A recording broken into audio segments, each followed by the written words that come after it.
Modern Indian history के अगले session को हम लोग देखते हैं। चलिए प्रश्न की तरफ बढ़ते हैं। पहला प्रश्न है, स्वदेशी आंदोलन के मुख्य प्रणेता कौन थे? तो स्वदेशी आंदोलन के जो मुख्य प्रणेता थे उनका नाम था अरविंद घोष जी। अगला है, किस तिथि को बंगाल विभाजन विधिवत रूप से लागू हुआ था? इस दिन को आंदोलनकारियों ने रविंद्रनाथ टैगोर के आह्वान पर किस रूप में मनाया था? तो 16 अक्टूबर 1905 ईस्वी को बंगाल विभाजन विधिवत रूप से लागू हुआ था। माना 1905 ईस्वी को ही बंगाल विभाजन का साल कहा जाता है। इसको शोक दिवस और रक्षाबंधन के रूप में मनाया गया था। रविंद्रनाथ टैगोर जी के आह्वान पर भारतवासी लोग मनाए थे। ठीक है। अगला है, व्यापक जनदबाव में किस ईस्वी में ब्रिटिश सरकार द्वारा बंगाल विभाजन को रद्द कर दिया गया था? उस समय भारत का गवर्नर जनरल कौन था? तो 1911 ईस्वी में रद्द किया गया था। 1911 ईस्वी में। उस समय जो गवर्नर जनरल थे उनका नाम था लॉर्ड हार्डिंग द्वितीय। लॉर्ड हार्डिंग द्वितीय। अगला प्रश्न है कि मुस्लिम लीग की स्थापना कब, कहां तथा किस संस्था के अधिवेशन में की गई थी? तो मुस्लिम लीग का जो स्थापना किया गया था वो किया गया था 30 दिसंबर 1906 ईस्वी को। 30 दिसंबर 1906 ईस्वी को मुस्लिम लीग का स्थापना किया गया था। कहां पे? तो ढाका में किया था। ढाका में, जो बांग्लादेश का राजधानी अभी है। ठीक है। उसका जो अधिवेशन जो किया गया था किस संस्था के द्वारा? तो संस्था का नाम था Mohammedan educational conference. Mohammedan educational conference उस संस्था का नाम था।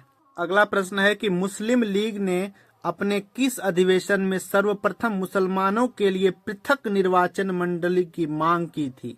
तो अमृतसर में किया था। कब? 1908 ईस्वी में। ठीक है, 1908 ईस्वी में अमृतसर अधिवेशन के बारे में बात हो रहा है। बांटो और छोड़ो का नारा मुस्लिम लीग ने अपने किस अधिवेशन में दिया था? एक नारा दिया गया था मुस्लिम लीग का, उसका नाम था बांटो और छोड़ो। बांट दो और उसके बाद छोड़ दो। ठीक है। तो वो दिया गया था कराची अधिवेशन में। कराची अधिवेशन में दिया गया था। उसका डेट था कि दिसंबर 1943, दिसंबर 1943 ईस्वी को यह नारा दिया गया था। ठीक है। अगला है कि मुस्लिम लीग ने कांग्रेस शासन से मुक्ति दिवस किस तिथि को मनाया था? तो मुस्लिम लीग जो है कांग्रेस से अलग हो गए थे। अली जिन्ना जी इनके नेता बने थे। तो मुस्लिम लीग जो थे उन अलग कब हुए थे? तो मुक्ति कब मिला, अलग कब हुआ, एक ही बात है।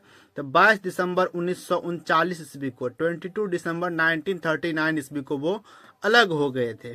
अगला है कि मुस्लिम लीग ने किस तिथि को पाकिस्तान दिवस के रूप में मनाया था? तो 1947 ईस्वी में 27 मार्च को, 27 मार्च को पाकिस्तान दिवस के रूप में मुस्लिम लीग मनाया था 1947 में। ठीक है। अगला है कि होम रूल लीग प्रथम की स्थापना कब, कहां तथा किसने किया था? तो होम रूल लीग का स्थापना हुआ था इसी अंग्रेज के बाद। जो हमारे हिंदुस्तानी लोग थे उन लोगों में से एक थे बाल गंगाधर तिलक जी, उनका नाम भी होगा आगे। उन्होंने ही 28 अप्रैल 1916 ईस्वी को स्थापना किया था। कहां पे? बेलगांव में। या नाम है ना, कौन किया था? तो बाल गंगाधर तिलक जी किए थे 1916 ईस्वी में बेलगांव में। अगला है कि होम रूल लीग द्वितीय की स्थापना कब तथा कहां किसने की थी? कब तथा किसने की थी? तो एनी बेसेंट किया था उसका स्थापना सितंबर में। किसने की थी? तो अडयायर किया था। एनी बेसेंट होम रूल स्थापना कब, कहां तथा किसने? एनी बेसेंट किया था सितंबर 1916 ईस्वी में अडायर में। जगह का नाम था अडायर, अडियार। ठीक है। अगला है, श्रीमती एनी बेसेंट के होम रूल लीग में शामिल होने वाले प्रमुख कांग्रेसी नेता कौन थे? तो जो कांग्रेसी नेता थे उनका नाम था जवाहरलाल नेहरू जी, जो भारत के प्रथम मुख्यमंत्री भी बने थे बाद में, जिनके जन्म दिवस को हम लोग बाल दिवस के रूप में मनाते हैं, चिल्ड्रंस डे के रूप में। अगला है, कब तथा किस सरकारी घोषणा से प्रभावित होकर एनी बेसेंट ने होम रूल लीग को समाप्त करने का घोषणा किया था? तो होम रूल लीग जो बना था उसको एनी बेसेंट बोली थी कि अब इसको समाप्त कर दिया जाएगा। इसका घोषणा किया गया था 20 अगस्त 1916 ईस्वी को। मॉन्टेग्यू घोषणा उस घोषणा का नाम था। मॉन्टेग्यू घोषणा के से प्रभावित होकर। अगला है, चंपारण के किसान किन प्रथाओं का लंबे समय से विरोध कर रहे थे? तो चंपारण के किसान जो विरोध कर रहे थे, उसका नाम था तिनकठिया प्रथा और सर्वेसी प्रथा। तिनकठिया प्रथा बहुत बड़ा टॉपिक है, कभी बताया जाएगा। और सर्वेसी प्रथा के बारे में बात हो रहा है कि चंपारण के किसान लोग इस प्रथा का विरोध कर दिए थे। अगला है, गांधी जी द्वारा तिनकठिया प्रथा तथा सर्वेसी के विरुद्ध शुरू किए जाने वाले सत्याग्रह या अहिंसक प्रतिरोध, इसको कहा जाता था अहिंसात्मक प्रतिरोध सत्याग्रह को ही में प्रमुख सहयोगी नेता कौन थे? जो प्रमुख सहयोगी नेता थे उनका नाम था राजेंद्र प्रसाद जी और जेबी कृपलानी जी। राजेंद्र प्रसाद जी और जेबी कृपलानी जी थे। अगला है, गांधी जी के चंपारण सत्याग्रह का पहला प्रमुख परिणाम क्या हुआ था? तो तिनकठिया प्रथा का समाप्ति हो गया था। गांधी जी के चंपारण सत्याग्रह का पहला परिणाम यही था कि तिनकठिया प्रणाली जो था समाप्त हो गया था। अगला है, रोलेक्ट एक्ट, जिसके अनुसार किसी भी व्यक्ति को संदेह के आधार पर गिरफ्तार कर अनिश्चित काल तक जेल में रखा जा सकता था, यह कब लागू हुआ था? तो 19 मार्च 1916 ईस्वी में लागू हुआ था कि उसके बाद जेल में रखा जा सकता था, ऐसा बात गिरफ्तार करने के बाद।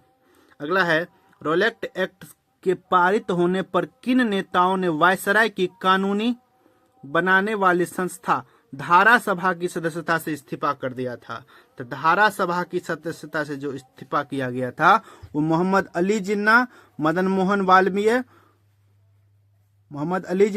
मोहन मालवीय और मजहर उल हक का बात हो रहा है। यहाँ पे ये लोग इस्तीफा दे दिए थे। अगला है, रोलेक्ट एक्ट का विरोध कर रहे पंजाब के किन नेताओं को 10 अप्रैल 1919 ईस्वी को अमृतसर में गिरफ्तार कर लिया गया था? डॉक्टर सत्यपाल जी को और डॉक्टर किचलू जी को अमृतसर में गिरफ्तार कर लिया गया था। ये लोग रोलेक्ट एक्ट का विरोध कर रहे थे। ठीक है। अगला है कि डॉक्टर सत्यपाल और डॉक्टर किचलू की गिरफ्तारी के विरोध में कब तथा कहां एक आम सभा बुलाई गई थी? तो जब डॉक्टर सत्यपाल जी को और किचलू जी को गिरफ्तार किया गया था तो इनके विरोध में, इनकी गिरफ्तारी को छुटाने के विरोध में एक बार आम सभा बुलाया गया था। वो 13 अप्रैल 1919 ईस्वी में बुलाया गया था जलियांवाला बाग में। यहाँ बहुत बड़ा हत्याकांड भी हो गया था बाद में, उसके बारे में भी चर्चा है। तो 13 अप्रैल 1919 ईस्वी को यहाँ पे आम सभा बुलाया गया था जलियांवाला बाग में।